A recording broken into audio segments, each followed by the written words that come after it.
1 year of my life was lived in the den of danger. Growing up was bittersweet. Bitter because we lived under the repressive white-settler regime of Ian Smith. Schools, hospitals, residential areas, and farming areas were segregated. The natives, as they called us, were disenfranchised into second-class citizens. It was a regime of infantilization. They would call our fathers boy and our mothers girl. But I'm a daughter of the struggle, Chimrenga. I wish to pay homage to my ancestors for fighting the European settlers in the first Chimrenga of 1893-96. We can only imagine sitting here the pain and anguish of being stripped of your land and your identity. But their strength and courage live in our DNA, and this is why we're here today. And we have the task of telling our own stories of Zimbabwe and Africa. My parents were shock absorbers in those formative years. They and our grandparents before them wanted us to be educated and sacrifice their little so that our brothers and sisters and us, their children, would have a good education and could have a chance for a better life in the future. So our father, Philip Mbofana, father of 8, would take us to the airport to see the airplanes take off and land.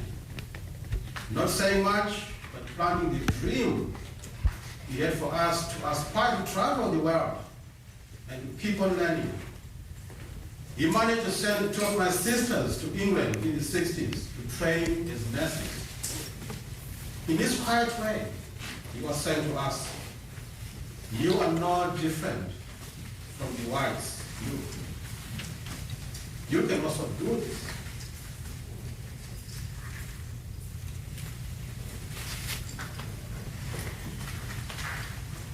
I'm going to ask you to snap so you can hear me. 5, 5, 5, 5.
District of Zimbabwe. Like most African families in Zimbabwe, I was born of a poor family. Being an African woman, I suffered so much, both from class racial exploitation and the wretched feudal idea of male supremacy, that I grew up to resent sharply the society I found myself in. At home, freedom of social movement was more easily accorded to my brothers than to me and my older and younger sisters. I somehow disliked the notion that hard work and initiative were associated with men in the society.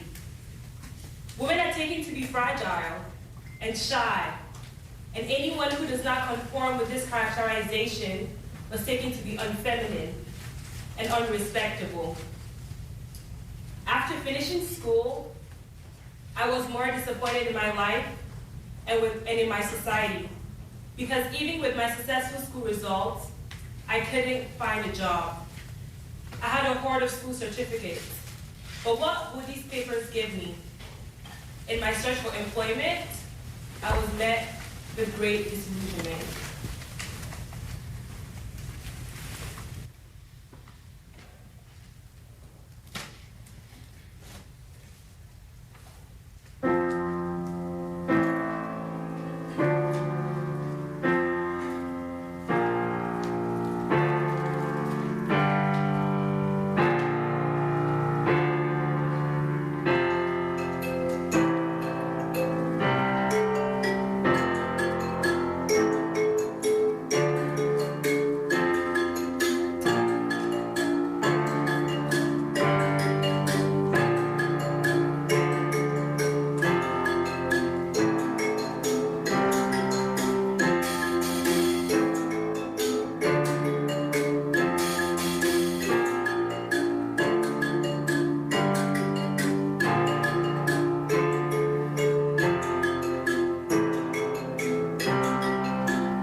You're listening to 91.9 KCSB-FM in Santa Barbara.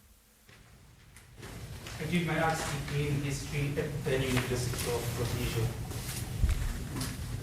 In black schools, you didn't feel the racism or the second-class citizenship. You were around blacks and you never interacted with whites or coloreds. In fact, Europeans, coloreds, Asians, and Africans had different education departments with different curricula. One common thread was that all the curricula were Eurocentric.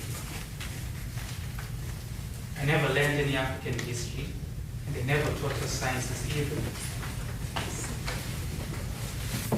My days at the university were the days I started becoming politically conscious that I am black, but I'm losing out in my own country for Christ's sake.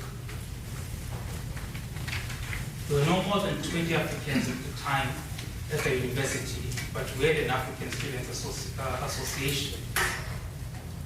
We would stay up for hours discussing Rhodesian Prime Minister Ian Smith's unilateral Declaration of Independence. And I remember on the day of graduation, Ian Smith was capping the white graduates.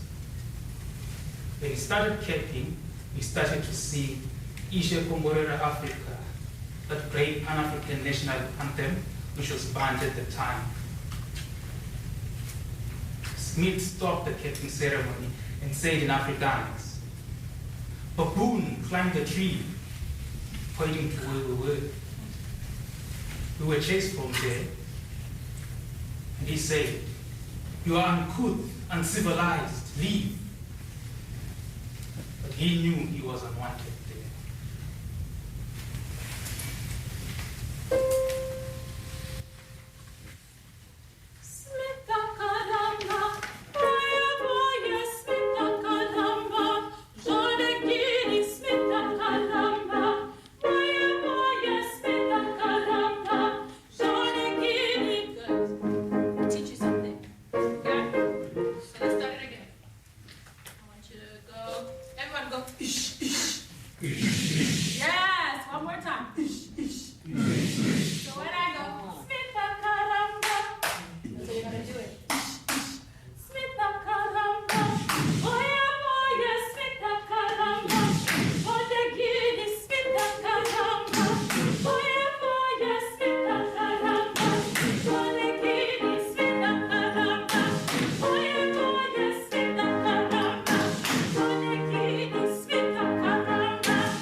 Highfield, as we know, was one of the hubs of the liberation struggle. This is where my grandfather, George Tawengwa, built Mshandira Pamwe Hotel in 1972. This hotel served as a safe location for hidden meetings held by freedom fighters. And it was also the site of subversive, beautiful music sung by artists such as Oliver Tukum Tukuzi, Mankwasha, Thomas Nkanya Mapfumo, and many others. Africans hid revolutionary songs safely in the hymn book. Songs like Ishe Komborera Africa were banned as liberation anthems, but their censorship was nullified in the church, where all hymns were granted political amnesty. This anthem is hymn 260 in the Methodist hymn book. My grandfather was a preacher, and my grandmother sang in the choir. One Sunday, he preached a sermon about oppressed people storming the walls of Jericho with trumpets and horns, felling them thus. My grandfather gathered the congregation and they marched 7 times around the church block, and they were singing Ishe Komborera Africa. If you are able, please rise and join me as we sing this liberation anthem, Ishe Komborera Africa. God bless Africa.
kwa wakabva, kwa unoenda usiku. Know where you came from, for the path ahead is dark, its fate is unknowable. This is a proverb that my mother and father used to tell me all the time. Another one they used to tell me was, the tales of the hunt will always glorify the hunter until the lioness learns to write. I am the lioness. In the summer of 2012, I traveled home to Zimbabwe for the break. I was a sophomore at the time, and my brother Itai had just died. My brother's death shook me. I was in the music department at Princeton University, practicing for my debut as Lady Billows in Benjamin Britten's Albertarian, when the phone rang. My sister fought back tears and simply said, "He's gone." I went home because I felt a huge chasm between myself, an international student in the US, and my family in Zimbabwe. I wanted to make sure that if anyone else were to die while I was away, I would at least know their story. I didn't know my brother's story. I began with a question. What was life like for you when you were my age? The responses astounded me. Everyone began with the same response. We were at war. Ziwa kawakabva, kwaunoenda usiku. Know where you came from, for the path ahead is dark.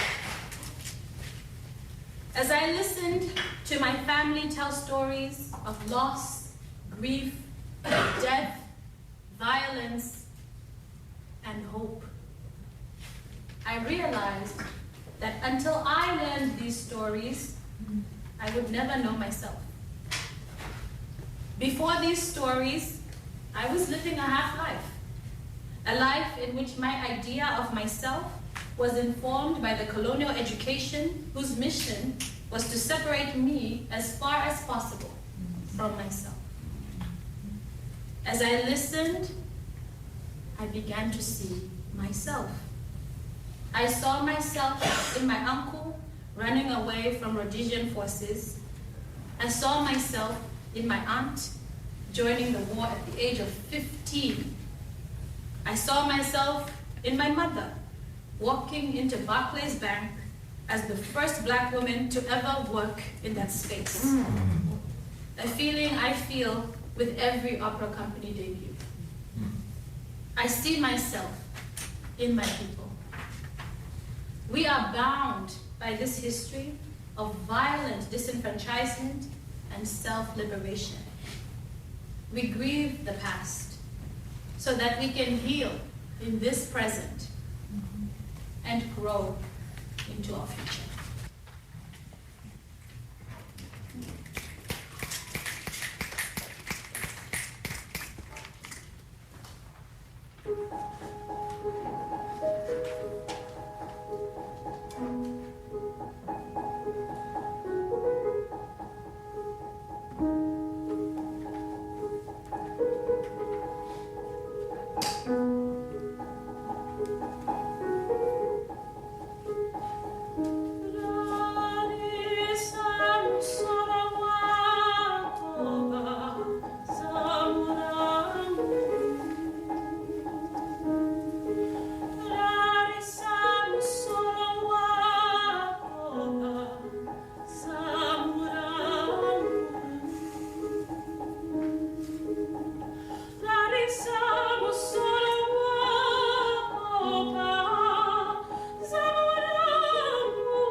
You're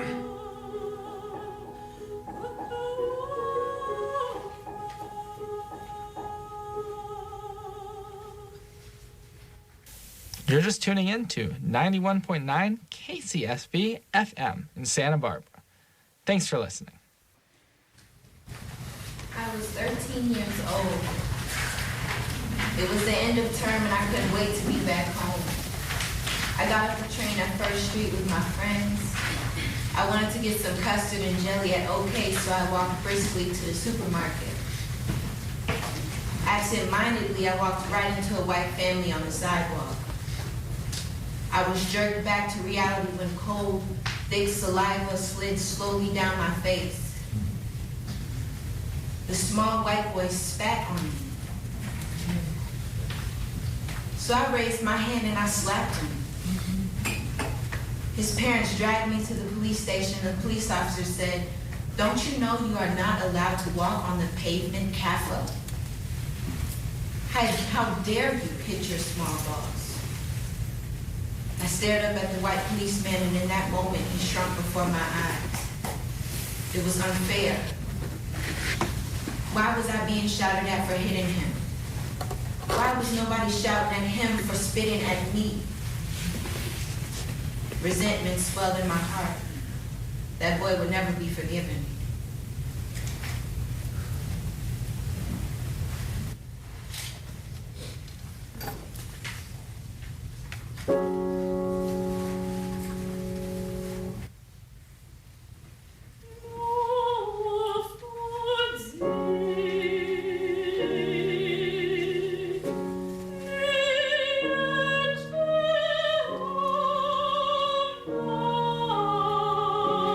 Oh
day came when I realized it for myself. You hear your parents talking about it, your elders shaking their heads, but because you've known nothing else, you do not know. It was 1976. I was at Wimpy ordering chips at the glass-only window. A Rhodesian trooper looked at me and said, "Get out, my enemies." That's when I knew. I suppressed the feelings because I could not respond. We had to register guests in our own homes. If not, you would be woken up and taken to the police station. There was no dignity. We suffered like we were nothing. That's when I knew I had to go and fight. I woke up before dawn with my best friend Anna. We packed a little food and some supplies, and we simply walked.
listening to KCSB-FM in Santa Barbara, located at frequency 91.9 or online at kcsb.org.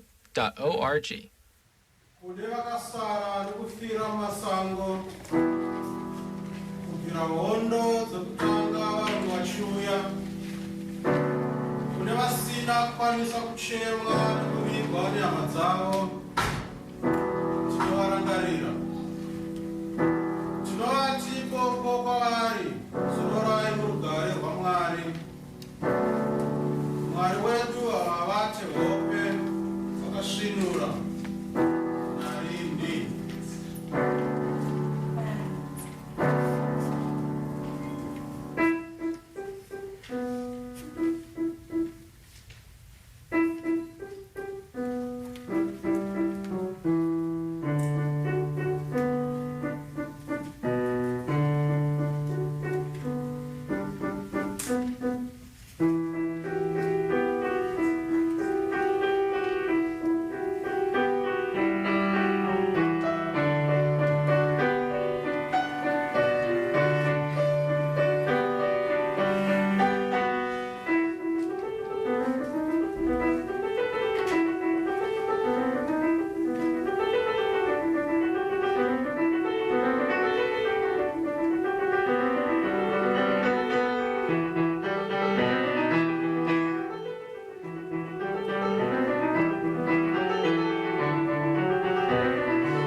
If you want to introduce yourselves, just to start, go ahead.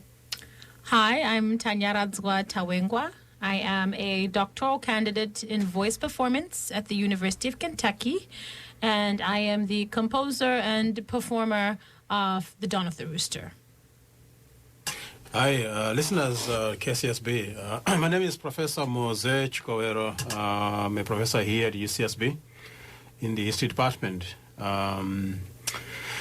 I'm working with Tanyaradzwa in this event today, the opera performance earlier, but also we have a reading and conversation later on at 3:30 in the music library here at UCSB. I'm a historian. I work with music. I write about music. I use music as an archive to tell African histories of human interaction, such as those that you witnessed today, Ryan. Thank you so much for joining us. Thank you. Thank you for having us. Should we start at the beginning? Sure. The very first song you performed, called Mukaiwe. Yes, Mukaiwe. I'm gonna butcher all of the I will help you. Don't worry. Thank you. Why did you decide to start with this song? I decided, this is hard language. The song came to me at a time when I felt that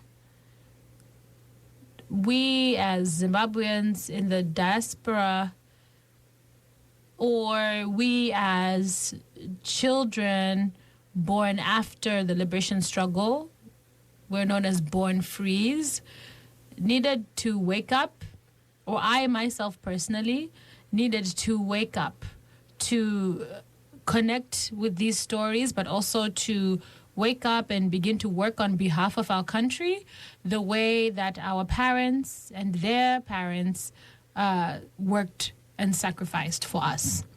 So Mukaiwe means wake up. Awesome. Mm-hmm. So it's also like waking up to consciousness. You know, people talk about being woke. And so it's really something that I was trying to communicate in this number. Awesome. Mm-hmm. What inspired Mukaiwe? Mukaiwe, I actually began composing it in a basement of a Wohnheim when I was studying abroad in Germany, in Munich. There's a story behind it. I know. I was I a sophomore at the time? No. It was my junior. Yes, it was the summer before my senior year. So I was a junior at Princeton University at the time. And over the summer, I was in Germany studying German. And there was a piano in the basement of the dorm, I guess, where we were staying. And I was beginning to think about the Dawn of the Rooster because I had already started interviewing my family about their experiences during the war. And I was really searching for a piece that could feel like a new beginning, that there would be something about the music that would feel like the dawn. And I really loved the symbolism of a dawn, a new day, that clean feeling we feel when you wake up really early. I'm a night owl, so I never see the sunrise. So I remember the few that I've seen in my lifetime. So and, you know, that feeling of like, you know, this new, like the world really unraveling or revealing itself or blossoming before you. And I felt like that's what we need as a nation, is a new chapter, a new dawn. But that's informed by everything that came before us. I don't have anything I can add to that. we just started the interview. We're already like up there. That's the truth. Yeah. Is there anything you want to add, Doctor? So what I do in my work is the work of cultivating the history of this dawn that happens in 1980, that Tanyaradzwa captures and captivates through song. I go back to look at the problematic. What was this problem that Africans were fighting for? in fighting against. How were they articulating their situation as people were under colonial rule. Since 1890, Zimbabwe was under the British colonial governance under the Rhodesians. And so in the 1890s, they fought in the first attempt to throw off the colonizers. That was not successful. But that uprising was so important in terms of inspiring all kinds of stories and in terms of inspiring imaginations of freedom and what independence, when it comes, what it might be like. And so that was called the first Chimurenga, even though that should not be called the first Chimurenga, because there were other Chimurengas before it. In the 1600s, Zimbabweans had fought against Portuguese attempts to colonize Zimbabwe. The Tapa state, in the same place where Zimbabwe is, they fought against the Portuguese. They've ejected them. And the Portuguese were able to settle in what is Mozambique today, but not in Zimbabwe, because of that Chimurenga. So that energy, that consciousness to fight for self-liberation, for freedom, for sovereignty, is what is captured in that concept of Chimurenga. So 1890 is the same effort. So the people then took up guns again in the 1960s, 1970s, considered themselves as children of those first heroes. They were the bones of those heroes, some of whom were beheaded. Like my own great-grandfather, who is in a museum in London today, like many others, like Mbuya Nanda that she was singing about, like Seguruka Gui that she was singing about, Chingaira, Mashamombe. These are the people who fought in the 1890s to prevent colonial settlement.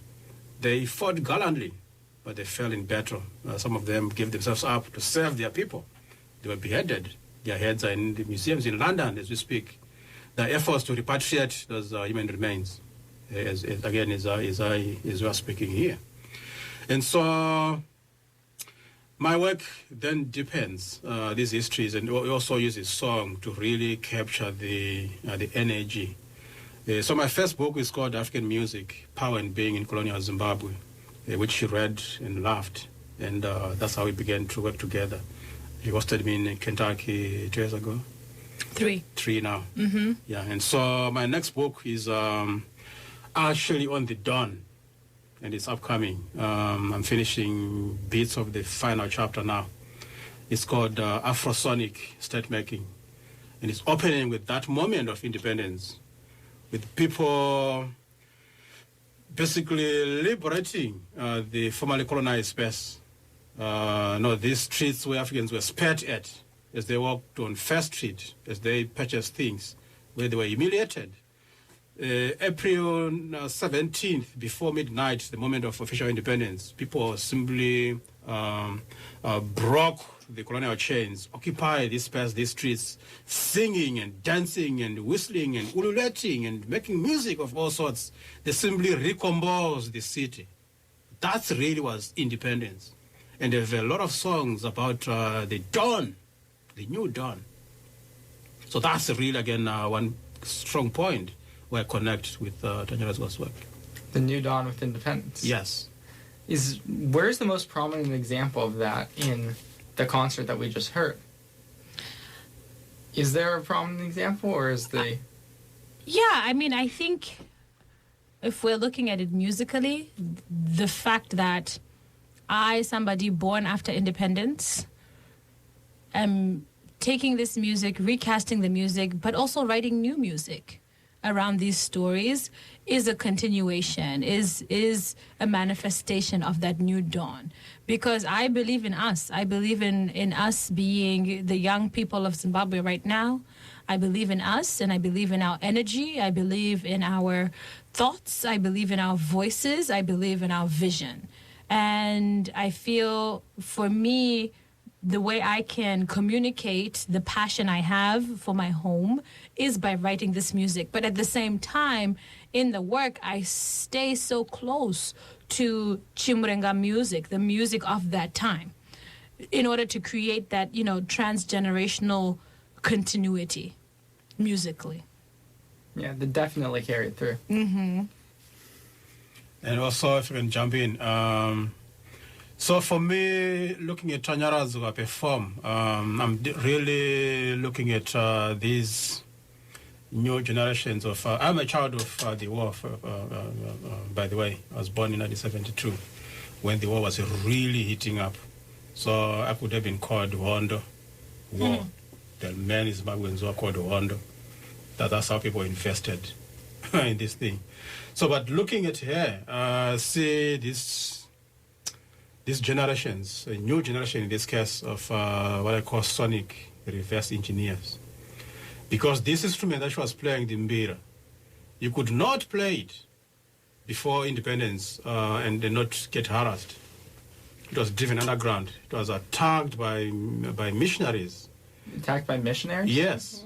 There were crusades against this and other instruments that were spiritually powerful.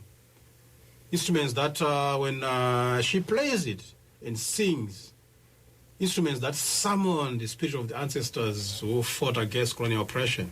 And these spirits possess people and create this ambience, very, very powerful.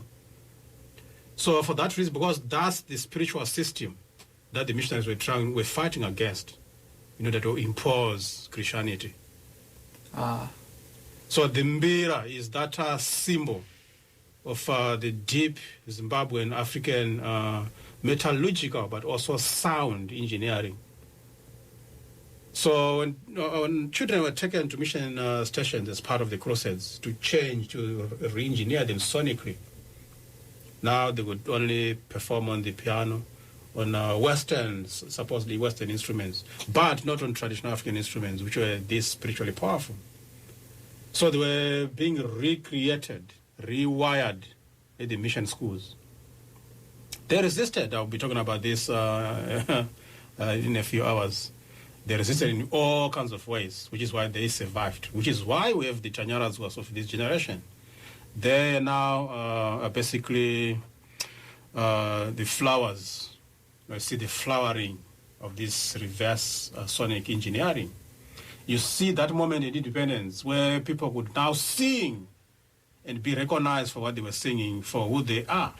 So independence becomes that moment of self-rehumanization, which is legitimized sonically, legitimized by the state, given the right kind of space, because there's a huge performance at Independence in April 1980, where Bob Marley, Zimbabwean musicians, spend the night singing, spend the weekend singing. Now they would sing. They couldn't sing like that. We would only hear this kind of music through pirate radio from Mozambique, from Zambia, from other places which were independent in the 1970s. Now they would compose and sing this song and people would dance. You're listening to KCSB-FM in Santa Barbara, located at frequency 91.9 or online at kcsb.org.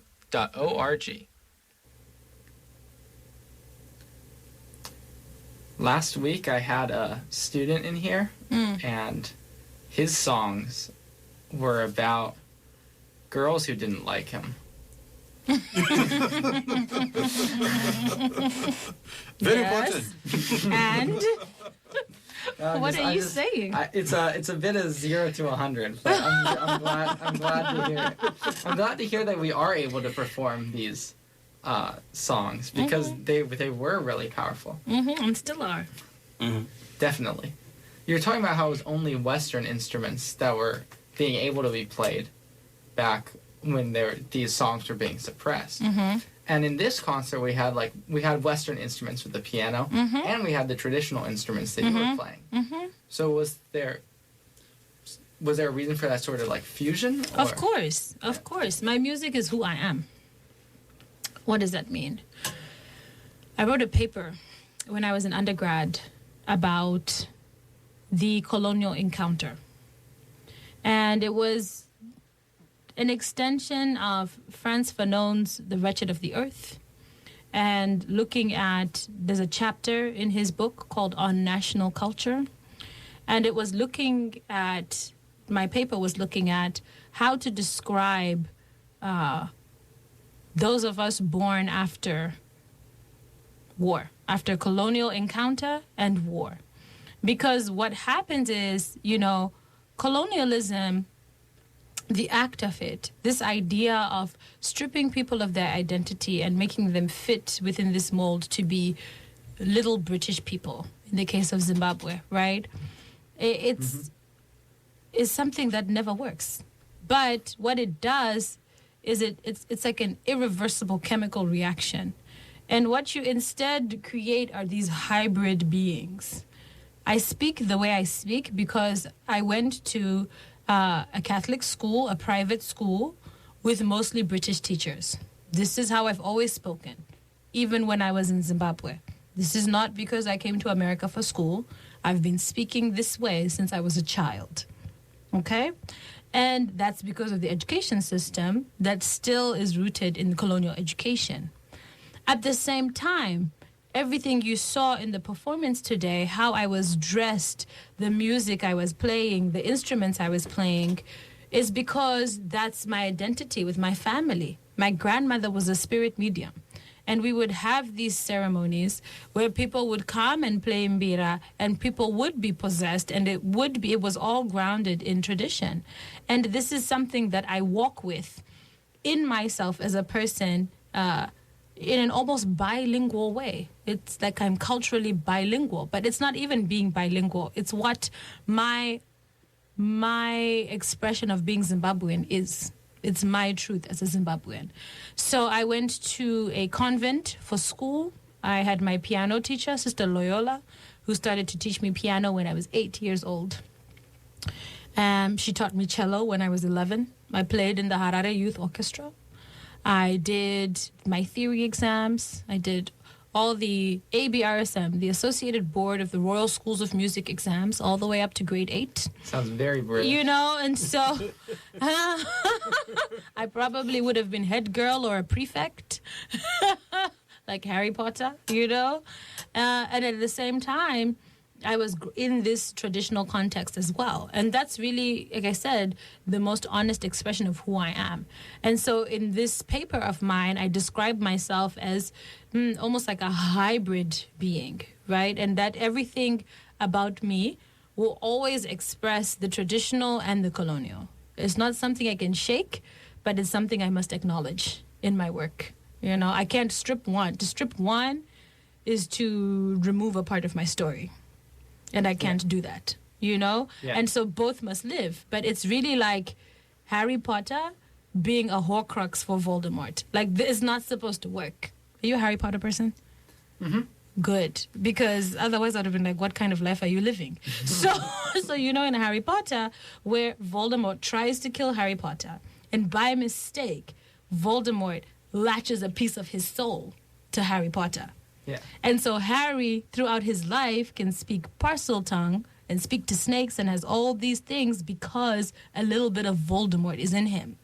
That's me, as a post-colonial, neo-colonial being, right? We have the traditional, but something about the colonial encounter created something it didn't intend to create. Me. Make sense? Mm-hmm. And so that's what you see and hear in the music, that it is this story, this traditional story, but presented within the classical idiom. I grew up in classical music just as much as I grew up in traditional music. We were singing Handel and Mozart at our church choir competitions in Zimbabwe. You see what I'm saying? Yeah. So for me to try only to be one thing or try only to be the other is to, again, to only tell half my story. So that's why these things are married in this recital. That's why you see the piano. That's why you see the mbira. That's why you hear the specific style of vocal production, because that's who I am. Awesome. Mm-hmm. It works out well. It's who I am. Yeah. I can't look at it or judge it or evaluate it. I can only share it because it's who I am. Thank you for sharing it. It's my pleasure. Thank you for receiving it. That means a lot. Otherwise, I would just be singing to the shower. Well, I can do that as well. Yeah. I still do. It's a good time. Speaking more about the production of this concert itself, Mm-hmm. and going to, since we were talking about the piano, Mm-hmm. You mentioned at the end of the concert that you had met Jared Holton, who is the piano player, yesterday. Correct. So the day before the concert, since we're taping this interview the same day as the concert. How were you able to coordinate so quickly? Jared is excellent. That's all I can say. He definitely had the music in advance, so he had time to look at it. But we didn't have any time to really have in-depth conversations about the music. But because his own doctoral scholarship is in some ways related to these stories, my family, again, it's all about an empathetic experience, right? That's what I like to think of a concert as opposed to a performance or presentation. We enter a space and we're able to activate our empathy as human beings. And the job of the artist is to give people permission to activate empathy. And so working with another empathetic being as my collaborative artist, he was already, seeing things and feeling things before I even arrived to talk to him. So when we finally had rehearsal yesterday, it was so easy to just get into the music because he had already opened up his heart to telling these stories and had already found connections with his own story. So I feel like he was magical, and I would love to work with him again and again and again on this concert. This is your call to action, Jared. Exactly. Come on the road with me, Jared. Let's do it, man. And Dr. Mosa, you did a lot of the narration for this concert. What was that experience like for preparation? I give lectures. So you didn't need any preparation? No, I did actually. It's a different thing, kind of. This is a performance. Well, lecturing is a performance also. But over the last few years, I've moved away from the formalistic, lecturing, where you listen to your voice. Well, professors don't really listen to their voices. I don't know if they do. But so this is something that you kind of cultivate if you want to perform in front of audiences, not just students in a lecture room. And so, but a lot of the material is really, of course, what I teach. So working through the text, back and forth, adding a thing here, subtracting, editing out a thing there, is also a part of the work already before we get to the space of performance. But what it also means is that this kind of act is also really about what I feel as somebody who teaches for their living, but also teaches as an African. It means I don't just walk into a classroom and deliver knowledge and leave. It means I've got to think about the classroom in a historical perspective as a historian. Because the classroom should not be taken for granted. I was saying this to my colleagues last week. Because the history of the classroom is a history of struggle. And so what I do, I assume a particular kind of character when I'm in the classroom. Because if you look at the story of Chimurenga, these African self-liberation struggles, in the 1960s, 1970s, there were classrooms. Children are being taught, those young girls and boys who woke up one morning and decided to walk and become a guerrilla. There were classrooms that were being set in the guerrilla camps in the forest in Mozambique and Tanzania and Zambia, in Angola. It was not just about being taught to fire a gun. They were being taught like regular students, under trees, under makeshift shelters. Wow. Because the process was not just about how to kill the enemy. You first understand your condition. What is it that made us like this? Why are people poor and suffering and victims of colonial violence on a day-to-day basis? What is colonialism? So they've got to appreciate all that. What is an enemy? Who is an enemy? Are we fighting a human? Are we fighting a system? Are we fighting a skin color? Or are we fighting a particular psychology and ideology of oppression? But also the regular ABCs of the classroom that are being taught all that stuff. So when I'm in the classroom, I'm teaching this stuff, I'm taking my students to Mozambique. And when I'm in front of audiences, I'm taking you to Mozambique. Well, now I see the connection. Tanyaradzwa is doing that with a powerful vocalization. and instrument playing. So this is really also not just the experience of the liberation struggle, it's also the African episteme, how knowledge is produced and shared and transmitted in the African school system, which is not different and separate from everyday life. It's not about professors and students. It's a circle of knowledge production where people sit like we were in the performance space today, in the dare, where children are sitting with grandparents and they're building these transgenerational connections and continuities where stories are being taught and recited so that you know who you are. You know what happened to you. You know what your ancestors did, and you know where you are going and what you might do as an agent of change. Yeah. So that's how I feel when I'm reciting these things. So myself is one of those youngsters who fell in the forests of Mozambique, but whose spirit is still with us. All right. I did not know that there were like schools set up in those camps. And clinics and Absolutely. everything. Absolutely, because the idea was, we as Africans had to be prepared to take over the running of the country. So it wasn't enough just to fight. We also had to know how to run a country. So my grandmother, she was president of the Senate up until 2 years ago.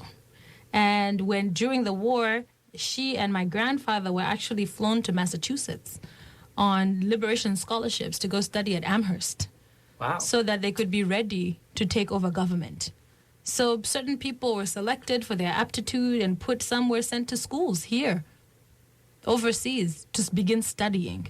My aunts, as you heard in the piece, were nurses in England. They were studying nurses so they could take over the healthcare system. But also even during the war, those students during vacation, they would actually fly. They don't spend time like regular students do. They would go to the liberation camps in Mozambique. Those students studying medicine, they will go there and actually practice medicine and work on injured comrades. And at independence, these now become the front line in the healthcare system, in the schooling system, because Chimrenga was more than anything else a lab for making new nations. So the people who were going and learning overseas came back to help directly, as you said, on the front lines. Yes. You said your grandmother was president of the Senate? Correct. Until 2 years ago? How long did she have that position? She moved through government in many ways. This is actually my maternal grandmother's younger sister, Edna Madzongwe. And she started off in education. And at a time, she wanted to be Minister of Education. What was it, Minister? I think she was minister. She was minister. At various points. She was minister, but kind of also my uncle Edmund Garwe was Minister of Education. But she stayed a senator for a long time. That was a long time position. And then with the regime change, she stepped down. Is there anything else that you want to talk about since we have like 10 minutes left? Five and then extra. And then Oh, yeah, okay, sure. Well, I would love to talk about this performance because it's the first time that the Dawn of the Rooster has looked this way. So just to tell you a little bit about the history of the piece as a performance work, this piece was my thesis at Princeton. So I turned in this production as a final paper. Wow. Yeah, because I studied composition as an undergrad, and so as composers, we had to turn in a performance work.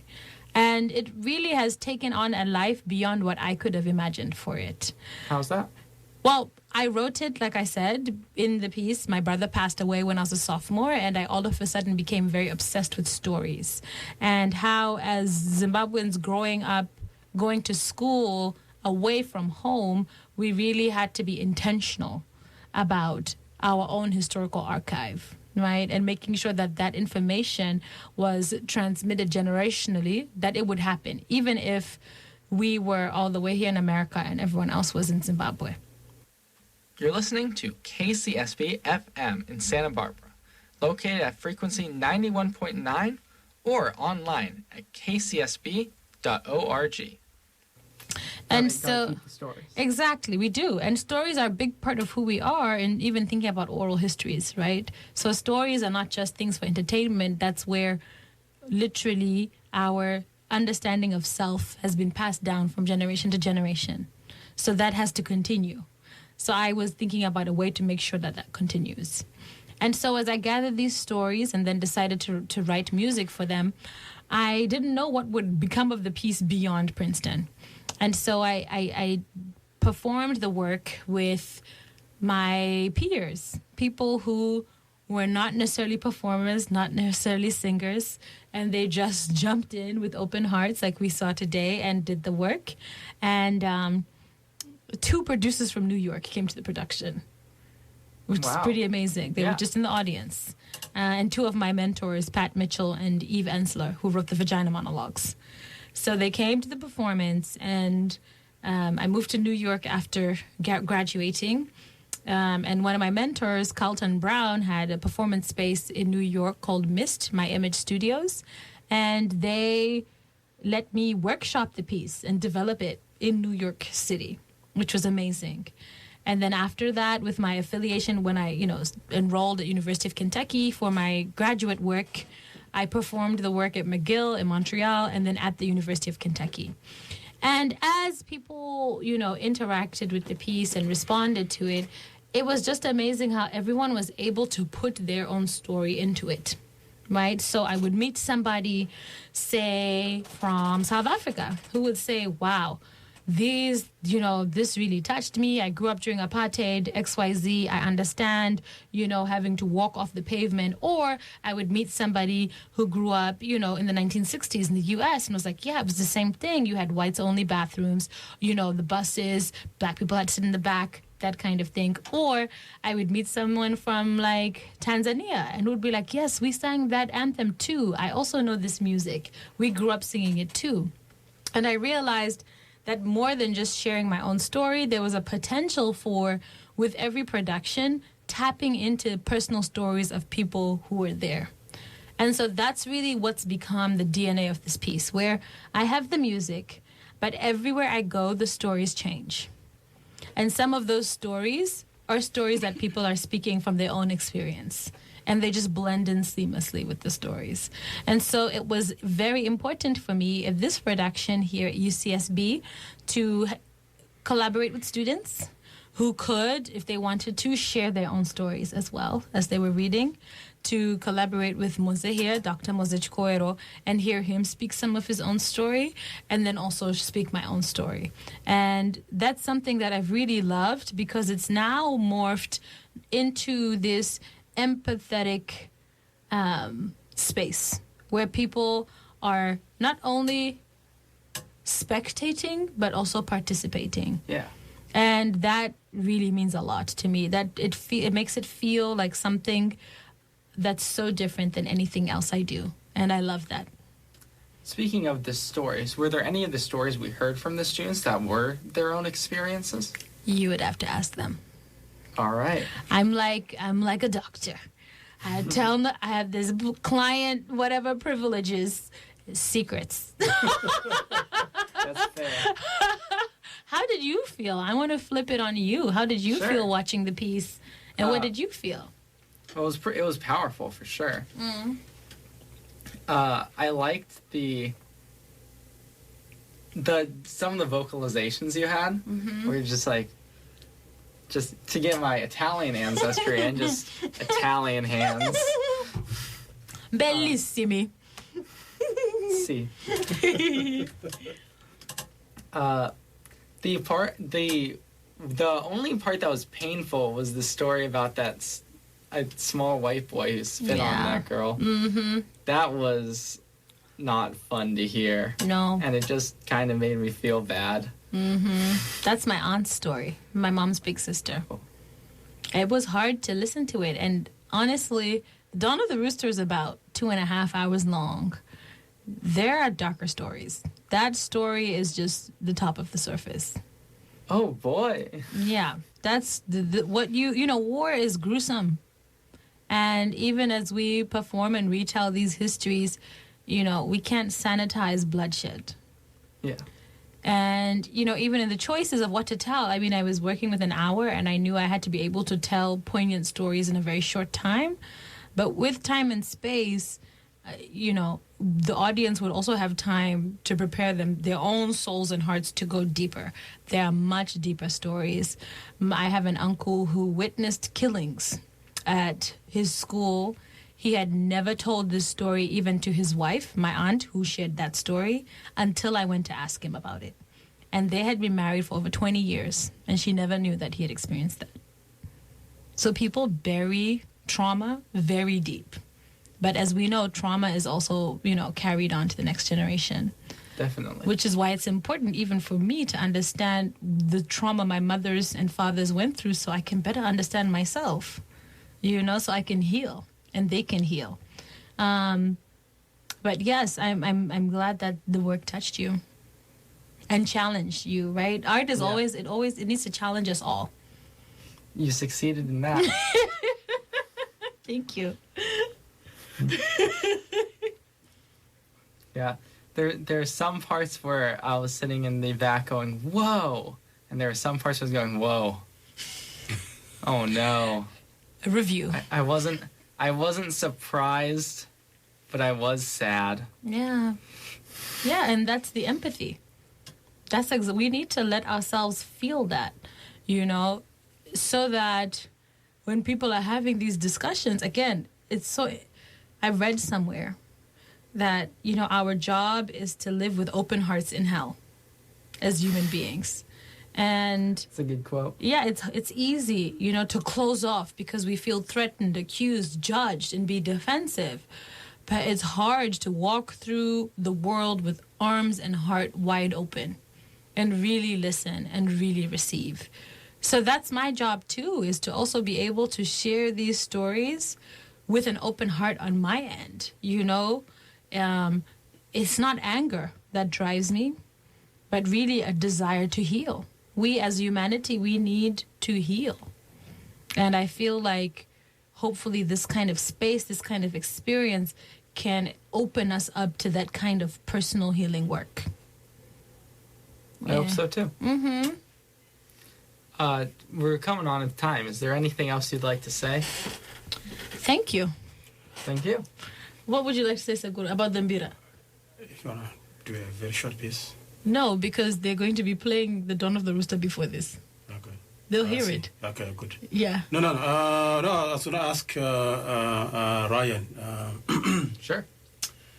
If you think we should maybe run or courses and seminars where text like that dovetails into performances towards the end of the quarter, crossing departments. What would you think about that kind of an idea? I think if you do that right, mm-hmm. if I think that if that works, it would really be powerful, because this is it was a powerful performance on its own without that mm-hmm. background. Thank you. Yeah. Well, thank you. Yeah, let's do it. Yeah, so that's what we are looking at. You got 2 thumbs up from me. Yay! So if you happen to be in a classroom with Dr. Mose, you might hear this performance again. Mm-hmm. Yes. She was Tanyaradzwa has been here twice.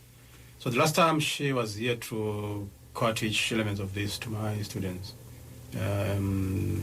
She was also here to kind of fundraise for people who were befallen by a cyclone Idai in Zimbabwe, Mozambique, and Malawi. So we're kind of doing community work around that. So she's very much involved with the UCSB. I also, before the concert today, I sang at Dr. Chikwero's son's school. Yes. So I was singing for little babies. How old were they? 5-year-old. 5-year-olds. I did a little concert for them first. It was amazing. So it was my second time. So I definitely feel connected to the Santa Barbara community. Yes. Well, that's the best audience. I know. They sent me positive vibes, y'all. Like, they made me sit on a chair and then they all stretched their hands out and sent me positive vibes. It was the most magical thing I've experienced in my life. Little 5-year-old positive vibes. It was amazing. I feel so them. envious. Here, I'll send you some. Thank There you go. I feel blessed. Yeah, me too. Well, thank you for having us. Thanks for being here. Thanks so much for having us. To those of you listening, I hope you get some positive vibes right now. too. Yeah. Well, thanks to your listeners. So awesome. Thank you. Yeah. All right, we're going to go back to some music now. You're listening to KCSB-FM 91.9 in Santa Barbara. This is In the Spotlight with Tanyaradzwa. No. Yes. I got it? Yes. Heck yeah. The positive vibes work. Yes. Tanyaradzwa and Dr. Mose. Thank you very much. Thank you. Thank you, too. You're listening to 91.9 KCSB-FM in Santa Barbara. I'm Ryan Scibetta, host of In the Spotlight, where we shine a light on unknown, underappreciated artists. This week's artist, Tanyaradzwa Tawengwa, who's bringing her thesis statement, Dawn of the Rooster, here to Santa Barbara. This Zimbabwean artist is here in pre-recorded concert and pre-recorded interview with Dr. Mose, who teaches here at UC Santa Barbara. We'll go live? Nope. We'll go pre-recorded to them as it was done February 2020. Thanks for listening.